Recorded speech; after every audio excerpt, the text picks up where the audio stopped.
Hello everyone. आज हम कल हमने लास्ट वीडियो में हमने देखा था कि हमने मैट्रिक्स डिस्कस करी। एंड इसके आगे एक और टॉपिक आता है which is determinant. So determinant also एक इंपॉर्टेंट टॉपिक है हमारे सीयूईटी के पॉइंट ऑफ व्यू से। एंड इससे भी काफ़ी क्वेश्चन आते हैं। एंड मैट्रिक्स डिटरमिनेंट आपस में एक रिलेटेड चैप्टर है। तो हमने इसको अलग हिस्से में इसलिए दो टॉपिक में इसलिए बांटा ताकि आप पहले मैट्रिक्स अच्छे से सीख पाएँ, उसके बाद हम डिटरमिनेंट के लिए आगे बढ़ें। एंड डिटरमिनेंट को भी आज हम डिस्कस करेंगे शॉर्ट में, ताकि आपका कॉन्सेप्चुअल जो है सब क्लियर हो जाए कॉन्सेप्ट। एंड इसके हम अभी तो हम कॉन्सेप्ट डिस्कस करेंगे इस वीडियो में, शॉर्ट वीडियो में। आगे आने वाली वीडियोस में हम इनके क्वेश्चंस भी कराएंगे। So first question is what is determinant, क्या होता है। Let me change my pen colour. So question is what is determinant. So determinant एक यूनिक नंबर है जो कि एक स्क्वायर मैट्रिक्स से एसोसिएटेड है। जी हाँ, ये बहुत इंपॉर्टेंट है कि हम डिटरमिनेंट हम केवल स्क्वायर मैट्रिक्स का निकाल पाएंगे और ये स्क्वायर मैट्रिक्स से ही एसोसिएटेड है। फॉर एग्जाम्पल, मैंने एक कोई स्क्वायर मैट्रिक्स का एग्जाम्पल लिया 2x2 का। 2 1 3 1। सो एक स्क्वायर मैट्रिक्स है of order 2x2। So determinant कैसे निकालते हैं। डिटरमिनेंट निकालने के लिए हम इसको मल्टीप्लाई करेंगे, डायगोनल एलिमेंट्स को माइनस करेंगे दूसरे डायगोनल एलिमेंट्स से। Determinant of A is equal to 2x2 के लिए नहीं बता रहा हूँ मैं, 2 × 1 minus 1 × 3। So 2 - 3 which is -1। So determinant को हम लिख सकते हैं सिंबल से भी लिखते हैं। एंड हम डिटरमिनेंट ऑफ ए ऐसे भी लिख सकते हैं, डिटरमिनेंट ऑफ ए, दोनों बात इक्वल है। एंड इसकी वैल्यू -1 आ गई। सो अब हम 3x3 के लिए हम देखते हैं कि डिटरमिनेंट की वैल्यू क्या आती है। सो ये हमारे पास 3x3 मैट्रिक्स है, इसको हम बी मान लेते हैं। सो इसके लिए देखते हैं, इसको मैं समझाऊंगा कैसे निकालते हैं डिटरमिनेंट। सो पहले हम डिटरमिनेंट को हम कैसे भी निकाल सकते हैं। हम रो वाइज भी एक्सपेंड कर सकते हैं, कॉलम वाइज भी एक्सपेंड कर सकते हैं। मैं आपको रो वाइज एक्सपेंड करके दिखाता हूँ। जैसे हमारे पास रो पकड़ी, हमारे पास हमने रो ली। एंड इसको हम कैसे करेंगे, पहले हमने 1 लिया। एंड देन हम क्या करेंगे, जो इस 1 को लिया और 1 के जो एडजेसेंट वाली रो है एंड 1 के एडजेसेंट वाली कॉलम, ये जो 1 के एसोसिएटेड जो कॉलम है एंड उसके एसोसिएटेड जो रो है, हम इसको नेगलेक्ट करेंगे। और जो बाकी एलिमेंट्स बचे हमारे पास, इनको हम इसका डिटरमिनेंट निकालेंगे। जैसे हमने 2x2 के लिए निकाला था। मैंने पहले 2x2 इसलिए बताया ताकि आप 3x2 के लिए 2x2 की हेल्प लगेगी, जिस वजह से हम निकाल पाएंगे। तो मैं दोबारा समझा रहा हूँ। डिटरमिनेंट ऑफ बी निकालने के लिए क्या करेंगे हम, जैसे हमने पहले तो लिया 1 लिया है एलिमेंट जो है रो का और पहली कॉलम का, और उसके साथ जो भी एसोसिएटेड रो है उसको और कॉलम है उसको हम नेगलेक्ट कर देंगे। और बाद में हम इन जो हमारे पास 2x2 मैट्रिक्स बचेगी इसका डिटरमिनेंट निकालेंगे। तो इसका कैसे निकलेगा, 2 × -1 विच is -2 and -5 × 2 10। And similarly, but हमें ये ध्यान रखना पड़ेगा, इसके साथ हमारे पास एक और चीज़ होती है which is -1 to the power i+j है। एंड वेयर i+j है, जैसे -1 टू द पावर i+j होता है, सबके साथ कोफिशिएंट में होता है सब डिटरमिनेंट में जब भी एलिमेंट के साथ निकालते हैं। तो i+j क्या होता है, i होता है रो का नंबर कौन सा है एंड j होता है नंबर ऑफ कॉलम्स कौन सा है। तो अभी हम कर रहे हैं फर्स्ट रो के फर्स्ट कॉलम के एंट्री पे। तो 1 + 1 एंड ये 2 हो जाएगा, जिसका मतलब -1 to the power 2 which is 1 रहेगी। तो इसको हम कह सकते हैं and here -1 to the power, ये अब हम इसके रो वाइज एक्सपेंड कर रहे हैं तो हम 3 में आएंगे -3 पे। सो -3 है फर्स्ट रो का second column. So first row plus second column. And -3 को हम लेंगे, ये एलिमेंट लिया। एंड सिमिलरली जैसे हमने इसके लिए करा था वैसे इसके लिए करेंगे। इस रो से एसोसिएटेड जो भी कॉलम है, इस एलिमेंट से एसोसिएटेड जो भी कॉलम है एंड जो भी रो है, हम इसको नेगलेक्ट करेंगे। और जो बाकी एलिमेंट बचे जैसे 4 2 3 2, हम इसका डिटरमिनेंट निकालेंगे 2x2 मैट्रिक्स मान के। जैसे कि हमने इसको नेगलेक्ट करा, बचा क्या हमारे पास 4 2 3 2। हम इसका डिटरमिनेंट निकालेंगे। अब इसका निकालेंगे तो 4 × 2 8 -3 × 2 = 6। ये हो गया हमारे पास यहाँ पे क्लियर। अब हमारे पास बचा लास्ट 2 बचा। सो इसको भी यहाँ लिख देता हूँ, -1 टू दी पावर, ये कौन सा रो है, first row third column. So 1 + 3 and 2 है हमारे पास। एंड इसका फिर 2 को लेंगे, अब इससे एसोसिएटेड कॉलम और रो को हम नेगलेक्ट करेंगे। और जो हमारे पास 2x2 की स्क्वायर मैट्रिक्स बचेगी हम उसका डिटरमिनेंट निकालेंगे। सो 4 × 5 विच इज 20 एंड -3 × -1 अगेन -3। सो हम इसका डिटरमिनेंट निकालेंगे तो -1 टू दी पावर, ये 1 हो जाएगा। एंड इसके साथ एक 1 और है। एंड -10 -12। एंड यहाँ पे देखना, हमें जो बीच वाले एलिमेंट में हमें ऑड पावर आ जाएगी and -1 to the power odd हो जाएगी which is -1 × -3 8 - 6 which is 2 and here ये -1 to the power 3 + 1 which is 4 and -1 to the power even power होती है विच इज़ 1 हो जाएगी एंड हेयर +2 × 20 + 3 23। सो हम इसकी वैल्यू निकालेंगे। So -12 and 3 × 2 = 6 which is +6 +46 and 46 6 -12 -6 46 -6 which is 40। So determinant of B की value हमारे पास आ गई 40 और मैंने आपको समझा दिया कैसे इसको एक्सपेंड करते हैं, कैसे हम कॉलम वाइज। अगेन हम सेम कॉलम वाइज भी कर सकते हैं, बस हमें ध्यान रखना पड़ेगा i+j का, ये ध्यान रखना पड़ेगा इस वाली चीज़ का, ये इंपॉर्टेंट चीज़ है। i+j हमें लेना पड़ेगा, तो i+j में हमें -1 टू दी पावर करते रहेंगे और इसके कोफिशिएंट जो है आगे के वो हमें मिल जाएंगे। एंड अगेन जैसे हमने रो वाइज करा हम कॉलम वाइज भी कर सकते हैं, बिल्कुल सेम। आप 2-3 क्वेश्चन को प्रैक्टिस करिए एंड वो हो जाएगा आपसे। जैसे मैंने इसका डिटरमिनेंट निकाला, आप इसको दोबारा प्रैक्टिस करिए एंड डिटरमिनेंट 40 आएगा तो आपका आंसर करेक्ट है। दोबारा आप कर सकते हैं एक बार इसकी प्रैक्टिस। पहले 2 × 2 मैंने इसलिए समझाया ताकि 3 × 3 आपको समझ आ जाएगा। होप सो आपको 3 × 2 भी समझ आ गया होगा। अब नेक्स्ट टॉपिक हमारा area of triangle. Now area of triangle हमारा टॉपिक है ये वाला। तो एरिया ऑफ ट्रायंगल क्या है, हमें कभी कभी क्वेश्चन आ जाते हैं ऐसे, जैसे हमें पॉइंट्स ये होते हैं ट्रायंगल्स के x1, y1 and x2, y2, x3, y3। सो हमारे पास पॉइंट्स ये होते हैं कि एंगल ट्रायंगल के पॉइंट्स हैं ये, एंड इससे एरिया ऑफ ट्रायंगल क्या होगा, आप डिटरमिन यूजिंग डिटरमिनेंट मेथड हमें बताना होगा कि एरिया ऑफ ट्रायंगल क्या होगा इसका। तो इसका फॉर्मूला होता है सिंपल, एरिया ऑफ ट्रायंगल क्या क्या होता है, एरिया इक्वल टू 1/2। इन पॉइंट्स को हम लिखेंगे रो वाइज, जैसे x1, y1 एंड लिखेंगे यहाँ पे 1, x2, y2 1, x3, y3 1। सो हमने लिख दिया ये ट्रायंगल, एरिया ऑफ ट्रायंगल का फॉर्मूला हो जाएगा, विच इज़ वेरी इंपॉर्टेंट। इससे बहुत क्वेश्चन आए, पिछली लास्ट ईयर भी इससे बहुत क्वेश्चन आए थे एंड ये इंपॉर्टेंट टॉपिक है। इसमें पॉइंट दिया होता है ट्रायंगल के, जैसे ट्रायंगल का हमारे पास ट्रायंगल है एंड उसके पॉइंट दे दिए कि हमारे पास ये एक पॉइंट है, ये एक पॉइंट है एंड ये एक पॉइंट है, एंड इससे एरिया ऑफ ट्रायंगल निकालिए यूजिंग डिटरमिनेंट मेथड। तो आप इससे निकाल सकते हैं बड़ा आसानी से, डिटरमिनेंट सॉल्व करेंगे एंड आंसर आ जाएगा। एक इसमें एक इंपॉर्टेंट कॉन्सेप्ट आता है विच इज, एक मिनट में change my pen colour and collinear. तो आपको पता होगा, जैसे आपने पहली क्लासेस में पढ़ रखा है, रिसेंट क्लासेस में, कि कोलिनियर क्या होता है। कोलिनियर वो होते हैं जब तीनों पॉइंट्स ट्रायंगल, कोई तीन हमारे पॉइंट्स है वो एक ही लाइन पे लाई करे तो उन्हें कहते हैं कोलिनियर। अब कोलिनियर की सबसे इंपॉर्टेंट कंडीशन क्या होती है, पहली क्लासेस में आपने पढ़ रखा है कि एरिया ऑफ ट्रायंगल हो जाता है वो होता है 0 हो जाता है। एरिया ऑफ ट्रायंगल 0 मतलब वो पॉइंट्स एक ही लाइन पे लाई कर रहे हैं एंड इसका मतलब है कि वो पॉइंट कोलिनियर है। एंड इसमें हम पूछते हैं कि पॉइंट से देता है, मैं डिटरमिनेंट वाले क्वेश्चन में आते हैं कि पूछता है कि दिस पॉइंट इज कोलिनियर और नॉट। तो आप क्या करेंगे, जो एरिया की जगह आप क्या करेंगे 0 पुट कर देंगे एंड उसके जो भी हमारे पास ये है सॉल्व कर देंगे आप इसको एंड देन हमें आंसर मिल जाएगा। अगर वो 0 आएगा तो यस कोलिनियर है, नॉट 0 आएगा तो हमेरे पास जो पॉइंट्स है वो कोलिनियर नहीं है। एंड इससे हम प्रूव कर सकते हैं। और एक क्वेश्चन एक और आ सकता है कि हमें इसमें एक्स वाई की जगह कोई ए और बी वैल्यू दे दी एंड उसमें बोल दिया कि पॉइंट्स कोलिनियर है, so find the value of A and B. तो इस टाइप के अलग क्वेश्चन बन सकते हैं, आप प्रैक्टिस करिए इस क्वेश्चन की और हम भी आगे कराएंगे। बट मेन कॉन्सेप्ट यही है कि एरिया ऑफ ट्रायंगल हमें 0 करना पड़ेगा, इससे सब आंसर आ जाएंगे हमारे जितने भी कोलिनियर वाले प्रॉब्लम आती है। तो नेक्स्ट टॉपिक है हमारा माइनर्स। ये भी डिटरमिनेंट से ही एसोसिएटेड है एक टॉपिक माइनर्स। सो माइनर्स क्या होता है, जैसे माइनर्स हमने एग्जांपल लिया मैंने, जैसे कि एक डिटरमिनेंट लिया ABCDEFGHI। सो हमारे पास डिटरमिनेंट है 3 × 3 का, इसके अंदर एलिमेंट्स हैं। मैंने अभी ABCD ले रखा है बट आप कुछ जैसे एलिमेंट होंगे आपके सामने तो उसमें कर सकते हैं। तो माइनर्स क्या होता है, सबसे पहले मैं आपको ये समझाता हूँ। माइनर्स क्या होता है, जैसे हमें बता दिया कि माइनर निकालो, minor of first row first column, मतलब पहली एंट्री के पहले कॉलम का, जैसे 1 × 1 का माइनर निकालो।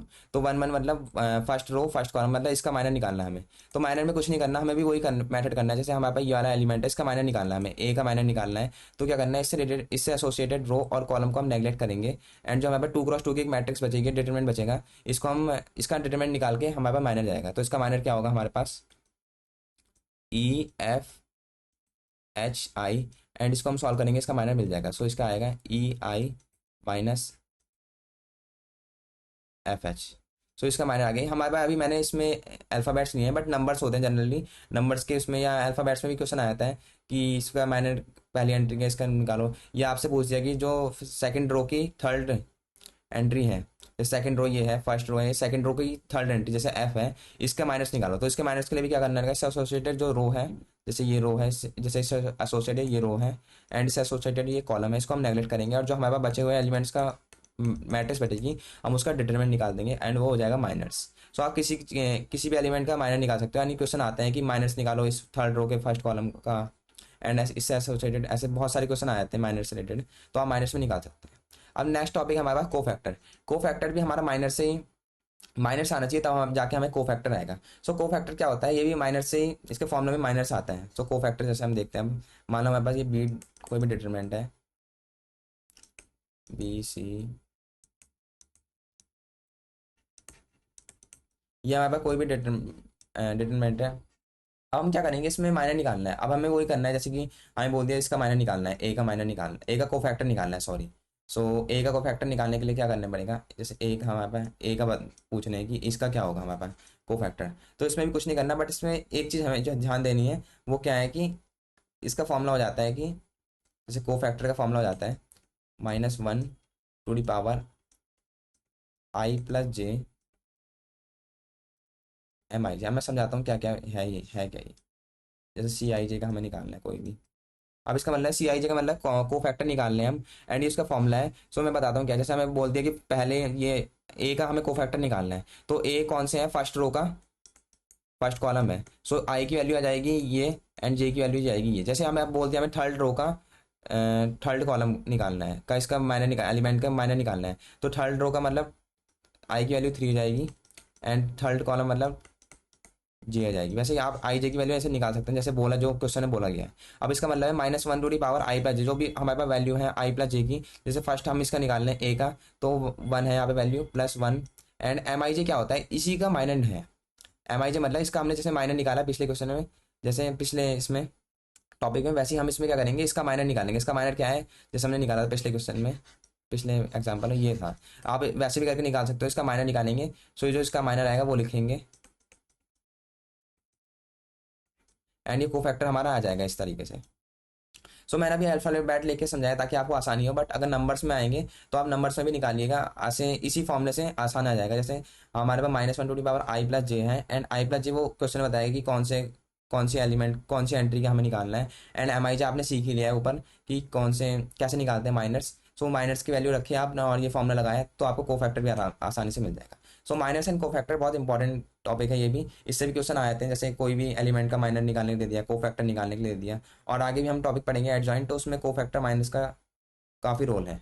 सो नेक्स्ट टॉपिक हम पढ़ते हैं अब एडजॉइंट। जैसे कि मैंने कहा था एडजॉइंट में बहुत ज़्यादा रोल है माइनर कोफैक्टर का, तो आपको माइनर कोफैक्टर आना चाहिए, तब जाके आप एडजॉइंट ऑफ निकाल पाएंगे किसी भी मैट्रिक्स का determinant, and adjoint of matrix निकाल पाएंगे। सो एडजॉइंट ऑफ मैट्रिक्स क्या होता है, adjoint of matrix nothing but, जैसे हमने कोफैक्टर निकाला, तो हमने कोफैक्टर जैसे हमने सी आई जे निकाला कोई भी कोफैक्टर का, तो हम उसको ट्रांसपोज में कर देंगे, ट्रांसपोज कर देंगे उसका, उस जो हमें कोफैक्टर की मैट्रिक्स मिलेगी हम उसका ट्रांसपोज कर देंगे तो हमें एडजॉइंट मैट्रिक्स मिल जाएगी। फॉर एग्जांपल मैं ऐसा एग्जांपल लेता हूँ, 2x2 मैट्रिक्स का लेता हूँ, 2 1 5 -3। जैसे हमारे पास कोई भी मैट्रिक्स है, अब हमें बोलिए कि इसका एडजॉइंट निकालना है, तो इसका एडजॉइंट कैसे निकलेगा, इसका एडजॉइंट तो आसानी से निकल जाएगा। जैसे कि हमने इसका पहले हमें कोफैक्टर निकालने पड़ेंगे, इसके कोफैक्टर C11 का हम निकालेंगे पहले। मैं एक एक स्टेप करके दिखा रहा हूँ ताकि आपको कोई कन्फ्यूजन ना हो। इसका कोफैक्टर क्या होगा, इसका हमने एसोसिएटेड रो कैंसिल करी, एसोसिएटेड कॉमन कॉलम हटाया, सो कोफैक्टर आएगा -3। सो -1 क्योंकि हम फर्स्ट रो के फर्स्ट कॉलम का निकालेंगे, एंड जो हमारे पास एलिमेंट बचा वो 3। ऐसे ही C11 का मिल जाएगा हमारे पास -3, एंड C12 का निकालेंगे, मतलब फर्स्ट रो का सेकंड कॉलम का। तो इससे एसोसिएटेड ये रो कैंसिल करेंगे, ये कॉलम कैंसिल करेंगे, सो हमारे पास एलिमेंट बचेगा 5। So -1 + 2 into 5, so -1 ^ 3 which is odd, so -1 आएगा एंड यहाँ पे आएगा 5। एंड इसी तरह हम निकालते हैं C21, मतलब सेकंड रो की फर्स्ट कॉलम की जो एलिमेंट है उसका हम को वो निकाल लें कोफैक्टर। सो कोफैक्टर इसका निकालेंगे तो ये रो, ये कॉलम और ये इसका एसोसिएटेड रो कैंसिल करेंगे, एंड हमें मिलेगा 1। सो -1 पहले ये लिखेंगे, 2 + 1, और हमारा मिल गया 1। सो ये अगेन ऑड है तो -1 आ गया, सो अब निकालेंगे 2 क्रॉस 2 का एलिमेंट जो है 3 है, तो इससे एसोसिएटेड रो हम कैंसिल करेंगे एंड कॉलम हटाएंगे। सो हमें मिल गया 2। सो -1 टू दी पावर 2 + 2 एंड 2 है। सो इसका 2 मिल गया। अब हमें क्या करना है, जैसे कि हमें मिल गया है, अब हमें इसको इसको जैसे हमें जैसे हम इसको को फैक्टर्स की हम इसके बनाए थे मैट्रिक्स, जैसे को फैक्टर की मैंने मैट्रिक्स बना दी। सपोज करिए मैंने को फैक्टर की मैट्रिक्स बनाई। सो 1 1 1 में था -3 एंड एक मिनट -3 था यहाँ पे, एंड 1 2 में था -5, 2 1 में था -1 एंड यहाँ पे था हमारे पास 2 था। सो अगर हमने इसकी मैट्रिक्स बना दी, ये को फैक्टर की मैट्रिक्स बनी है, हमने जो हमारे को फैक्टर एलिमेंट मिले। आप क्या करना है, एडजॉइंट निकालने के लिए, एडजॉइंट निकालने के लिए क्या करेंगे, हम इसका ट्रांसपोज ले लेंगे। जो ये हमारे पास है इसका ट्रांसपोज लेंगे तो हमारे पास एडजॉइंट निकल जाएगा, जैसे कि -3 -5 एंड ये स्विच कर देंगे, रो को हम कर देंगे कॉलम में, एंड जो सेकंड रो है इसको हम कर देंगे सेकंड कॉलम में। सो -1 एंड 2। सो ये हमारे पास आ जाएगा, एडजॉइंट ऑफ इसका निकल जाएगा, 2 क्रॉस 2 मैट्रिक्स का एडजॉइंट निकल जाएंगे। सिमिलरली हम ऐसे कर सकते हैं कि 3 क्रॉस 3 का निकाल सकते हैं, बट उसके लिए आपको 2 क्रॉस 2 आना चाहिए, तब आके आप 3 क्रॉस 3 निकाल पाएंगे। तो जैसे मैंने माइनर्स एंड को फैक्टर्स 3 क्रॉस 3 के लिए बताए थे, तो वैसे ही आप एडजॉइंट ऑफ भी निकाल सकते हैं 3 क्रॉस 3 का। मैंने 2 क्रॉस 2 का समझा दिया है, आप 3 क्रॉस 3 का प्रैक्टिस करिए, आपको आ जाएगा जरूर। क्योंकि जैसे सिंपल है, हमें कुछ नहीं करना, कुछ हमें को फैक्टर निकालना आता है। को फैक्टर को हम एक मैट्रिक्स में लिखेंगे और उसका हम ट्रांसपोज में कर देंगे तो हमारे पास एडजॉइंट मिल जाएगा। अगर आप ज़्यादा प्रैक्टिस करेंगे तो आपको ऐसे करना भी जरूरत नहीं पड़ेगी, बार बार को फैक्टर को मैट्रिक्स में लिखेंगे, आप डायरेक्ट निकालेंगे और डायरेक्ट उसको ट्रांसपोज में करके डायरेक्ट आपके पास एडजॉइंट मिल जाएगा। अब एक और चीज़ है यहाँ पे, जैसे कि को फैक्ट एडजॉइंट मैंने निकालना सिखा दिया, बट आपको एक ट्रिक बताता हूँ यहाँ पे। 2 क्रॉस 2 मैट्रिक्स के है जो कि ट्रिक नहीं कह सकते हैं कि एग्जाम में काम आएगी आपके लिए। जैसे कि हमने 2 क्रॉस 2 मैट्रिक्स ले ली, ये ओनली 2 क्रॉस 2 के लिए है। 2 1 -1 3। अब हमारे पास ये 2 क्रॉस 2 मैट्रिक्स है, अब इसका एडजॉइंट निकालना है, तो इसका एडजॉइंट तुरंत निकाल सकते हैं हम। जैसे कि let me change my pen. So जो ये है हमारे पास डायगोनल एलिमेंट्स, इसको हम स्विच कर देंगे, मतलब इंटरचेंज कर देंगे आपस में। सो इंटरचेंज करके हमें मिलेगा, इंटरचेंज हम करेंगे इसको एंड वी विल गेट। सो 3 यहाँ पे आ जाएगा एंड 2 यहाँ पे आ जाएगा डायगोनल एलिमेंट्स में। एंड हमें क्या करना है, जो यहाँ पे जितने भी नॉन डायगोनल एलिमेंट्स हैं इसको एंड इसको, इसमें माइनस साइन से मल्टीप्लाई कर देनी है। सो माइनस साइन से मल्टीप्लाई करेंगे, क्या आएगा, -1 एंड 1। सो ये हमारे पास क्या आ गया, एडजॉइंट ऑफ बी। एंड ये केवल 2 क्रॉस 2 मैट्रिक्स के लिए ही पॉसिबल है। बाकी और मैट्रिक्स के लिए हम 2 क्रॉस 2 मैट्रिक्स कोई भी है तो हम उसके ऐसे तरीके से निकाल सकते हैं, जैसे डायगोनल को इंटरचेंज करा और नॉन डायगोनल एलिमेंट्स में हमने माइनस साइन से मल्टीप्लाई कर दी। तो ये केवल 2 क्रॉस 2 मैट्रिक्स के लिए ही पॉसिबल, ये वाला जो मेथड है ये सक्सेसफुल है। बाकी 3 क्रॉस 2 के लिए ऐसा पॉसिबल नहीं है, उसके लिए आपको पूरा निकालना पड़ेगा शुरू से। एंड अगर आपको इसको वेरीफाई करना है, जैसे हमने लास्ट क्वेश्चन में हमने पूरा इसको निकाला था, आप वैसे करके निकाल सकते हैं। जैसे कि इसके कॉलम को ये इस वाले एलिमेंट का निकालना है, तो उसको हटाएंगे तो 3 आएगा, फिर -3 आएगा, देन सॉरी 3 आएगा, तो उसको ट्रांसपो को फैक्टर जाएगा, देन उसको ट्रांसपोज में लगाएंगे, देन यही मिलेगा आपको सेम। आप कर सकते हैं इसे चाहे तो, लेकिन आपको आंसर यही मिलेगा। एंड यहाँ पे एडजॉइंट ऑफ वाला हमारा टॉपिक खत्म हो गया है। एंड हम उसकी कुछ प्रॉपर्टीज होती है जो कि वेरी इंपॉर्टेंट, अगेन कभी कभी एडजॉइंट से ना क्वेश्चन पूछ के उसकी प्रॉपर्टीज दे हमें पूछता है डायरेक्ट प्रॉपर्टीज करके, एंड हमें उसकी उससे रिलेटेड क्वेश्चन पूछ लेता है, या डायरेक्ट भी क्वेश्चन आ जाते हैं कि एडजॉइंट ऑफ ये दे रखी होती है, थ्योरेटिकल क्वेश्चन कॉन्सेप्चुअल, एंड उसमें हमें 4 MCQ में से कोई एक सेलेक्ट करना होता है। सो हम डिस्कस करते हैं प्रॉपर्टीज ऑफ एडजॉइंट। सो पहली प्रॉपर्टी है A into adjoint of A. So here A is matrix है कोई भी। सो आपको पता ही होगा 3 क्रॉस 3 मैट्रिक्स ये स्क्वायर मैट्रिक्स के लिए पॉसिबल है, तो 2 क्रॉस 2 है या 1 क्रॉस 1 है या 3 क्रॉस 3 है। सो इसका ये आपको कुछ याद रखनी पड़ेगी, प्रॉपर्टीज होती हैं जो मैंने भी अपने टाइम पे याद करी थी, तो आपको भी याद करनी पड़ेगी। अगर रोज आप थोड़ा रिवाइज करेंगे इसे तो याद हो जाएगी। So A into adjoint of A को हम अगर मल्टीप्लाई करेंगे तो हमारे पास we will get determinant of A into I n cross n, where n cross n is order. जो भी आप ऑर्डर जिस ऑर्डर का लेंगे ये उसी ऑर्डर का आएगा। सिंपल इसे हम कह सकते हैं डिटरमिनेंट ऑफ ए भी कह सकते हैं।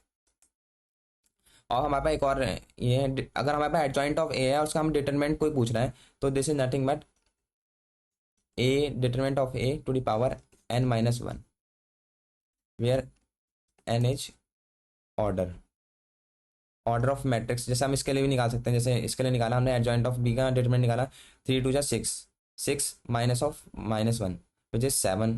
अगर इसका 7 आएगा, और अगर हम इस तरीके से निकालेंगे जैसे हमारे पास ये है 3 × 2 = 6, 6 -(1) 7, then it is coming out to be same 2 × 2 के लिए। सो आप किसी भी मैट्रिक्स में ऐसे करके देख सकते हैं तो ये सेम आएगा। अब नेक्स्ट हमारे पास एडजॉइंट ऑफ ए का डिटरमिनेंट। ये भी कभी कभी प्रॉपर्टी आ जाती है, तो इसमें से पूछ लेते हैं, एक मैट्रिक्स दे देगा आपको और पूछ लेगा इसकी वैल्यू क्या होगी, तो आप निकालने मत बैठ जाना कि जैसे एडजॉइंट निकाला फिर उसका भी एडजॉइंट निकाला फिर डिटरमिनेंट निकाला। तो इसके लिए डायरेक्ट फॉर्मूले होते हैं, फॉर्मूले याद करने पड़ेंगे आपको। डिटरमिनेंट ऑफ ए n-1, और इसमें क्या है, एक खास बात है, ये ऊपर की तरह ही है, बस इसमें स्क्वायर और जुड़ जाएगा। अगर ये वाला फॉर्मूला आया तो ये आपको ये वाला रखना है, और अगर ये वाला आया तो ये आपको बहुत ज़्यादा ध्यान से पढ़ना पड़ेगा वाला फॉर्मूले, बहुत ज़्यादा कोई भी मिस्टेक ना हो। और हमारे पास ये है एडजॉइंट ऑफ ए का ट्रांसपोज है, तो which is same as saying that adjoint of A transpose. और हमारे पास एडजॉइंट ऑफ ए भी है, तो ये भी किसके इक्वल होता है, adjoint of B dot multiply with adjoint of A, इसके इक्वल हो, adjoint of A B equal to adjoint of B into adjoint of A. और एडजॉइंट ऑफ ए इनवर्स किसके इक्वल हो, ये हुआ adjoint of A whole inverse के equal है। So ये हमने कुछ प्रॉपर्टीज देखी है, प्रॉपर्टीज ऑफ एडजॉइंट देखी है। पहले हमने एडजॉइंट सीखा, फिर उसकी प्रॉपर्टीज सीखी। ये इंपॉर्टेंट प्रॉपर्टीज है, आपको यहाँ इससे भी क्वेश्चन कोई दिख सकता है आपके अपकमिंग सीयूईटी एग्जाम में, तो आपको ये प्रॉपर्टीज हर रोज रिवाइज करनी है। ऐसा नहीं है कि आप प्रॉपर्टीज ना याद करके जाएंगे तब भी हो जाएगा क्वेश्चन, बट अगेन आप जैसे क्वेश्चन आ जाएगा कि जैसे सेकंड प्रॉपर्टीज हमारे पास एडजॉइंट ऑफ ए डिटरमिनेंट, अब आप एडजॉइंट ऑफ ए निकालेंगे उसका डिटरमिनेंट लेंगे, then it will be long process. So आपको डायरेक्ट एक कोई ए मैट्रिक्स दे रखिएगा, आप इस फॉर्मूले से निकालेंगे तो आपका 1 मिनट के अंदर क्वेश्चन हो जाएगा। एंड आपको सीयूईटी में इतनी फास्टली करना है क्वेश्चन, करेक्टली भी करना है साथ में। सो आपको इसलिए फॉर्मूला होना पता जरूरी है, जो क्वेश्चन जल्दी हो सके एक्यूरेटली, उसके लिए आपको फॉर्मूले याद करने पड़ेंगे। सो अब नेक्स्ट टॉपिक हम करते हैं, सो इन्वर्स ऑफ अ मैट्रिक्स। ये भी एक इंपॉर्टेंट टॉपिक है, एंड इसमें हम निकालना सिखाएंगे आपको कि कैसे इन्वर्स निकालते हैं। सो कोई भी हमारे पास ए मैट्रिक्स है, सपोज करिए m क्रॉस m की, एंड फॉर इसी के साथ कोई हमारे पास बी मैट्रिक्स भी है जो कि जिसका भी ऑर्डर m क्रॉस m है। तो अगर कोई हमारे पास ऐसी कंडीशन आती है A B is equal to B A is equal to I है, तो इसके मतलब इन्वर्स एग्जिस्ट करता है, एंड इसका हम इन्वर्स निकाल सकते हैं। जैसे ए इज इक्वल टू, जैसे अगर इसको हम इससे लेंगे आइडेंटिटी मैट्रिक्स के equal, so A equal to B inverse, and इसी वाले में क्या होगा, B is equal to A inverse. So हम यहाँ करके ए इनवर्स बी इनवर्स निकाल सकते हैं, एंड इसका फॉर्मूला होता है, जैसे ए इनवर्स का फॉर्मूला हो गया हमारे पास adjoint of A upon determinant of A, और यहाँ पे कंडीशन होनी चाहिए कि determinant of A not equal to zero है। अगर इक्वल टू जीरो आएगा तो इन्वर्स नॉट एग्जिस्ट। ये बहुत सारे क्वेश्चन में होता है कि जैसे हमारे पास कोई एक मैट्रिक्स दे दी है और उसमें पूछता है कि डायरेक्ट पूछता है कि इन्वर्स एग्जिस्ट करेगा या नहीं करेगा, तो उसके लिए हमें सबसे इंपॉर्टेंट कुछ नहीं करना है, इन्वर्स नहीं निकालना है, हमें क्या करना है कि डिटरमिनेंट की वैल्यू चेक करेंगे। अगर डिटरमिनेंट की वैल्यू जीरो आ गई तो नॉट एग्जिस्ट इन्वर्स, और अगर नॉन जीरो आ गई तो एग्जिस्ट, विच इज इन्वर्स की बात कर रहे हैं हम, इन्वर्स निकल जाएगा। और मैं इन्वर्स निकाल फॉर्मूला बता दिया मैंने। कोई भी क्वेश्चन है अगर आपके पास, तो आप इससे एडजॉइंट ऑफ निकालना मैंने सिखा दिया आपको पहले क्वेश्चन में, डिटरमिनेंट भी सिखा दिया है। तो आप एडजॉइंट की वैल्यू रखेंगे, इन्वर्स की वैल्यू रखेंगे, सॉरी एडजॉइंट की वैल्यू रखेंगे एंड डिटरमिनेंट की वैल्यू रखेंगे, एंड आपका इन्वर्स आ जाएगा यहाँ पे, चाहे कोई भी मैट्रिक्स के लिए निकालें तो ये एडजॉइंट इन्वर्स निकालना आपको आ जाएगा। एंड साथ ही सी कुछ प्रॉपर्टीज़ हैं, ये भी इंपॉर्टेंट है जो कि आपको पढ़ना चाहिए, क्योंकि अगर आपको ऐसे दे दिया कि इसका वैल्यू निकालो तो आप बार बार निकालेंगे नहीं, आपको डायरेक्ट प्रॉपर्टी आनी चाहिए। जैसे ए ट्रांसपोज का इन्वर्स है हमारे पास, तो ये सेम होता है ए इन्वर्स ट्रांसपोज के। हम पहले ट्रांसपोज निकालें या इन्वर्स निकालें विच इज सेम। सो इसका इक्वल ये है इसके इक्वल, सो ये फॉर्मूला है ए इंटू बी इन्वर्स क्या होता है, B inverse into A inverse. ये law of reversal multiplication follow करते हैं, इस वजह से B inverse into A inverse आया यहाँ पे। अब ए इनवर्स का इनवर्स करेंगे हम तो which is same as A आ जाएगा। हमारे पास कोई भी एक मैट्रिक्स है उसका हम इनवर्स लेंगे, उसका दोबारा इनवर्स लेंगे तो उस मैट्रिक्स से इक्वल आ जाएगा। अब के इंटू ए इनवर्स होगा तो क्या होगा, ए इनवर्स अपॉन के, वेयर के नॉट इक्वल टू जीरो। के जीरो के इक्वल नहीं होना चाहिए, तब जाके ये प्रॉपर्टी होल्ड करेगी वाली लास्ट वाली। एंड इसी के साथ हमने इनवर्स सीखा, inverse of matrix, and properties of inverse सीख ली कुछ। सो ये रही आपकी कुछ प्रॉपर्टीज, ये आपको प्रॉपर्टीज आनी चाहिए क्वेश्चन, ताकि मैंने बताया था आपको एग्जाम में जल्दी हो सके एंड करेक्टली हो सके। सो प्रॉपर्टीज ऑफ डिटरमिनेंट ये भी इंपॉर्टेंट है, प्रॉपर्टीज पूछ लेते हैं या बहुत सारे क्वेश्चन आते हैं। देखिए मैट्रिक्स एंड डिटरमिनेंट में सबसे खास बात ये है कि क्वेश्चन में आते हैं तो उसके लिए आपको प्रैक्टिस होना जरूरी इतनी ज़्यादा नहीं है जितना आपको कॉन्सेप्चुअल होना जरूरी है। अगर आप कॉन्सेप्चुअल आपको स्ट्रॉन्ग है और आपने प्रैक्टिस थोड़ी बहुत भी कर रखी है तो आप मैक्सिमम क्वेश्चन निकाल लेंगे। इसमें कॉन्सेप्चुअल पहले हमें बेस बनाना बहुत जरूरी है, उसके बाद हमें, मैं कह रहा हूँ प्रैक्टिस भी करनी चाहिए, बट पहले कॉन्सेप्चुअल हमारा नॉलेज जो है उसके बाद प्रैक्टिस करेंगे, देन हमारे पास ये चैप्टर जो है 100% क्लियर हो जाएगा। सो प्रॉपर्टीज समझते हैं। अगर हमारी पहली प्रॉपर्टी है, अगर determinant with zero all zero row, यहाँ पे आप नोटिस करने वाले हो all zero rows in a row. Suppose करिए मैंने कोई डिटरमिनेंट लिया 0 0 0 1 3 5 7 10 -1। अब आप बोल देगा कि इसका डिटरमिनेंट निकालो, इसका डिटरमिनेंट क्या होगा।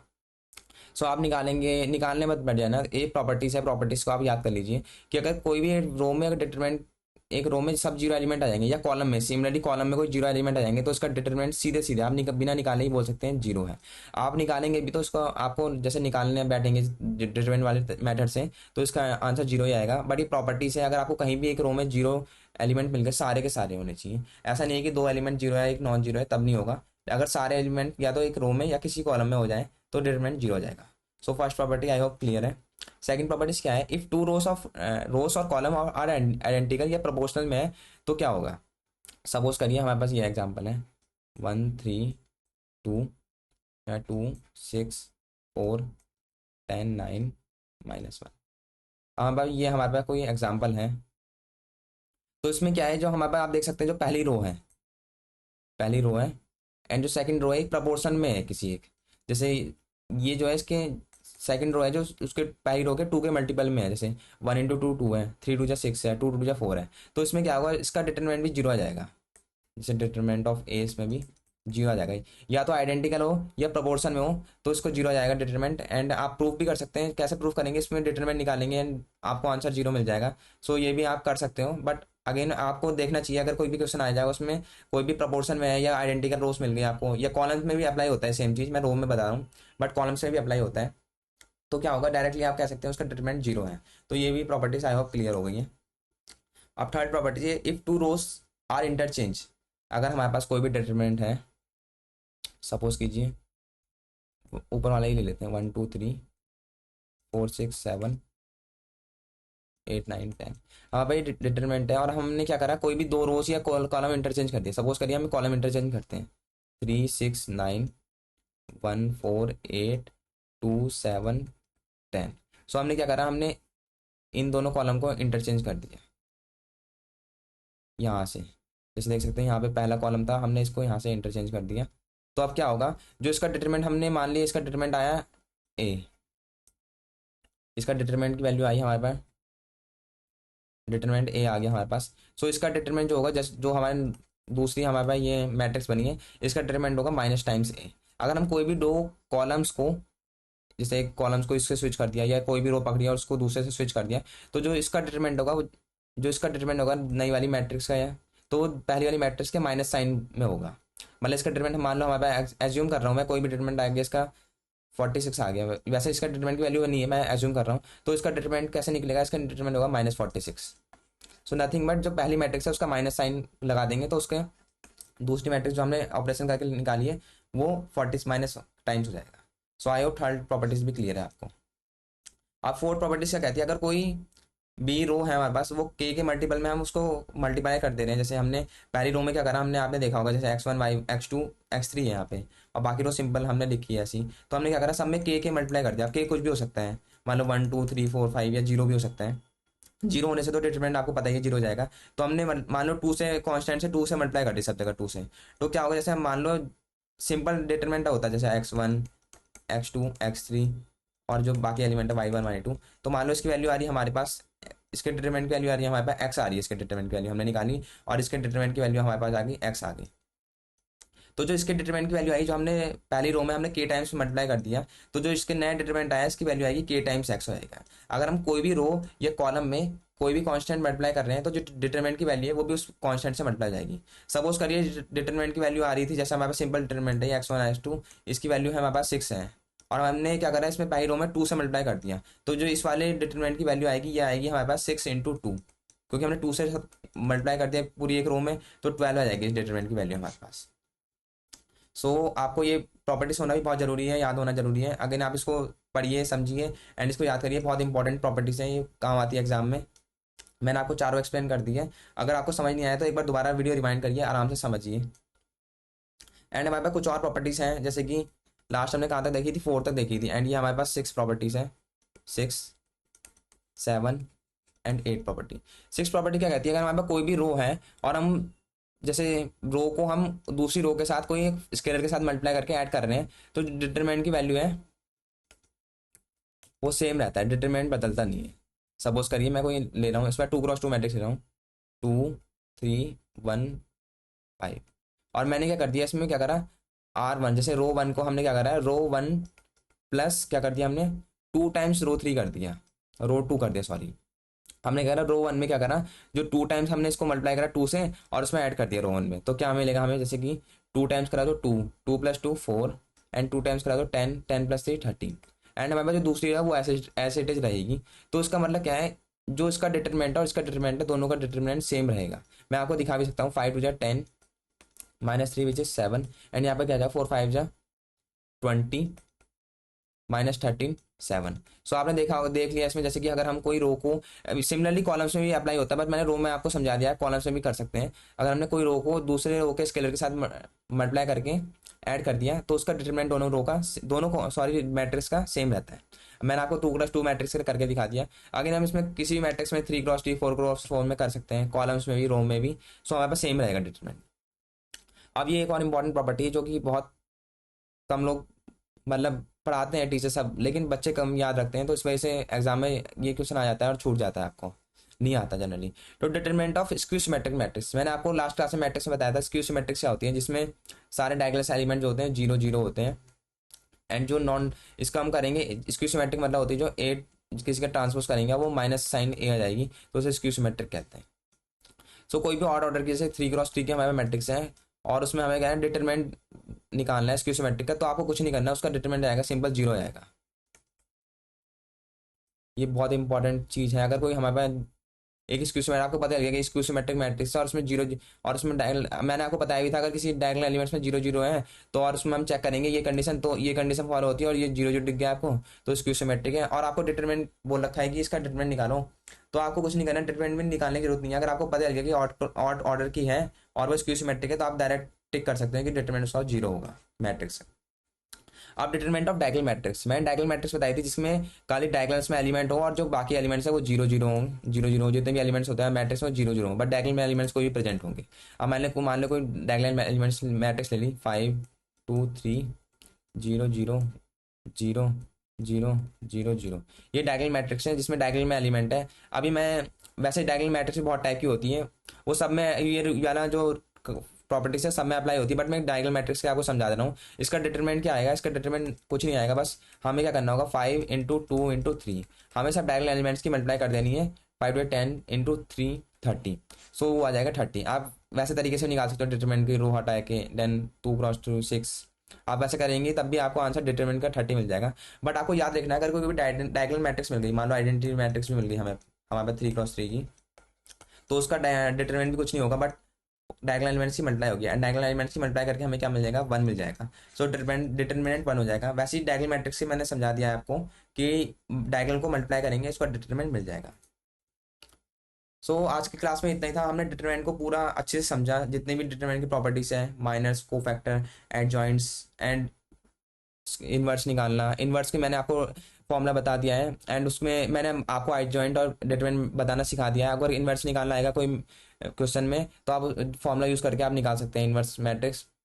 एंड इसी तरीके से मैंने आपको बहुत ज़्यादा इंपॉर्टेंट प्रॉपर्टीज बताई, जो कि डायरेक्ट कभी कभी एग्जाम में क्वेश्चन ना देके उस प्रॉपर्टीज दे दी होती है, एंड उसकी वजह से आपको पूछ लिया होता है। तो आप प्रॉपर्टीज याद करके जाएँ, अच्छे से याद करें, उससे क्वेश्चन बहुत सारे आ जाते हैं। आज के लिए क्लास में इतना ही, थैंक यू।